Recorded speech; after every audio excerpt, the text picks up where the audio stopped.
Have you ever wondered why February is the shortest month, or why it feels like a bit of an odd one out, squeezed between the fresh start of January and the promise of spring in March?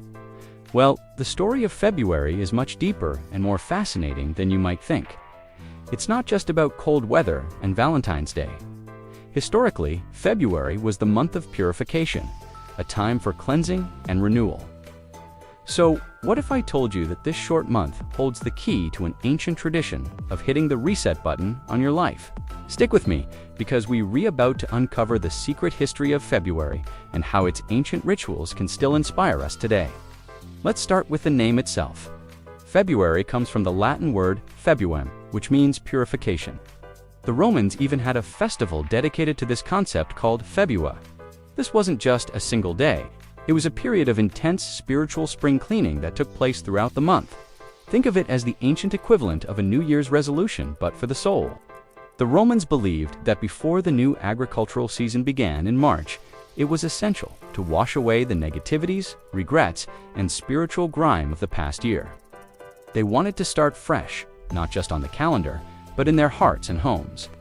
February was all about atonement, cleansing, and preparing for new growth. It was a time to make amends, purify their cities, and honor their ancestors, ensuring they were in a state of purity and rightness with the gods before the start of a new cycle of life. Now, to really understand this, we need to rewind to the early Roman calendar. You might be surprised to learn that the original Roman calendar only had 10 months, starting in March and ending in December. That's right, January and February didn't even exist. The period we now know as winter was just a long, unnamed, and frankly unimportant gap in time. For an agrarian society, winter was a dead period.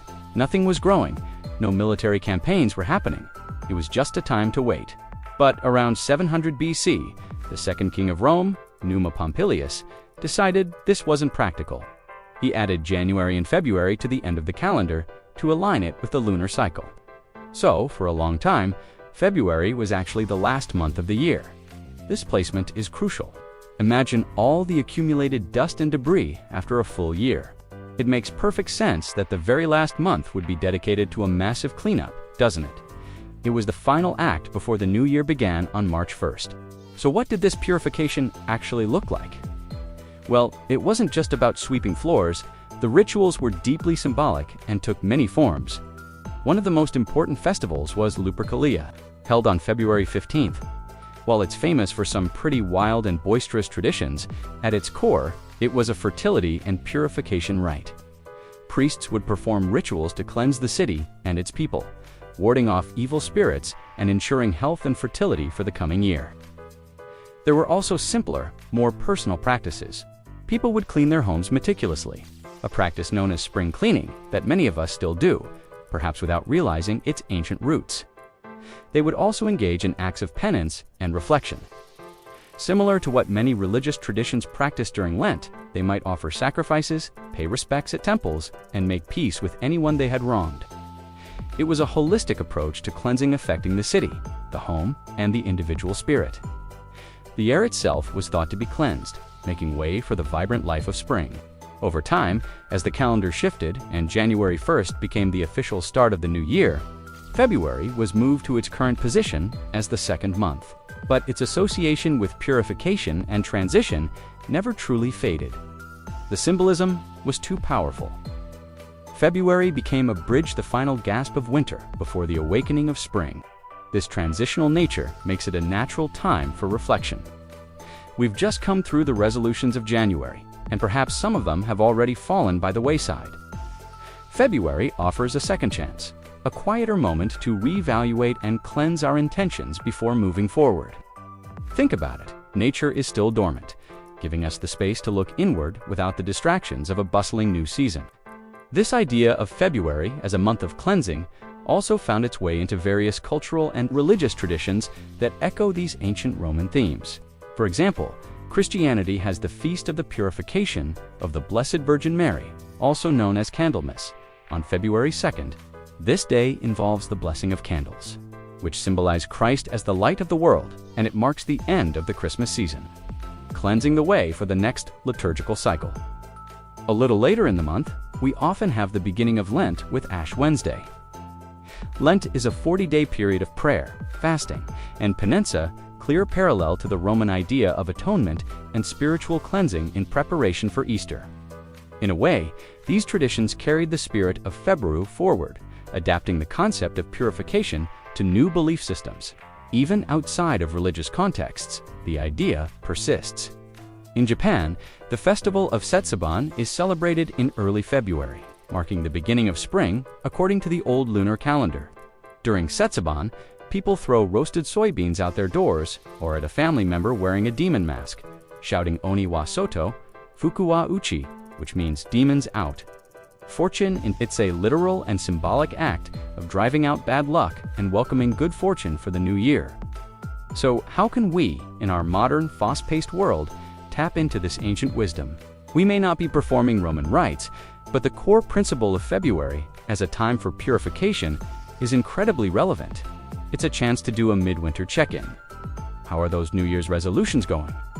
January can be a frantic start, but February invites a slower, more deliberate kind of renewal. You could take this time to declutter your physical space, cleaning out your closet, organizing your digital files, or deep cleaning your home can have a profound effect on your mental clarity. It's about creating space, literally and figuratively. Or you could focus on mental and emotional cleansing. Maybe this means journaling to process lingering thoughts from the past year. Perhaps it's a digital detox, stepping away from the constant noise of social media to reconnect with yourself. It could even be about mending relationships, apologizing or forgiving, just as the Romans sought to do.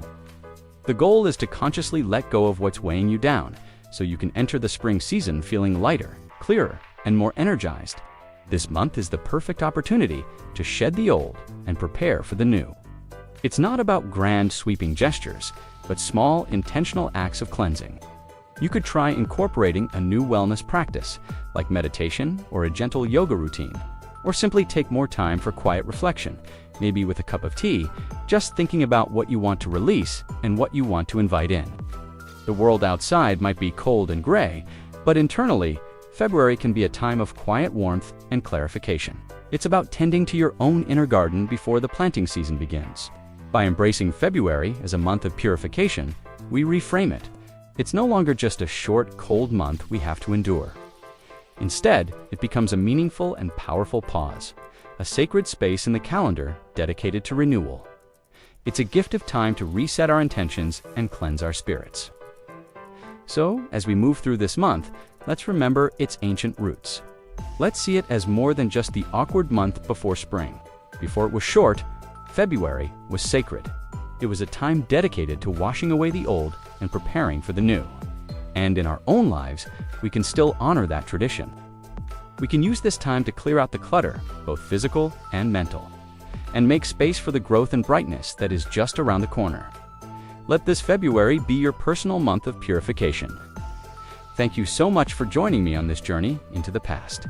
If you found this interesting, don't forget to like, subscribe, and hit that notification bell for more stories that uncover the hidden meanings in our world. What are some ways you like to reset and refresh during this time of year? Let me know in the comments below. See you next time.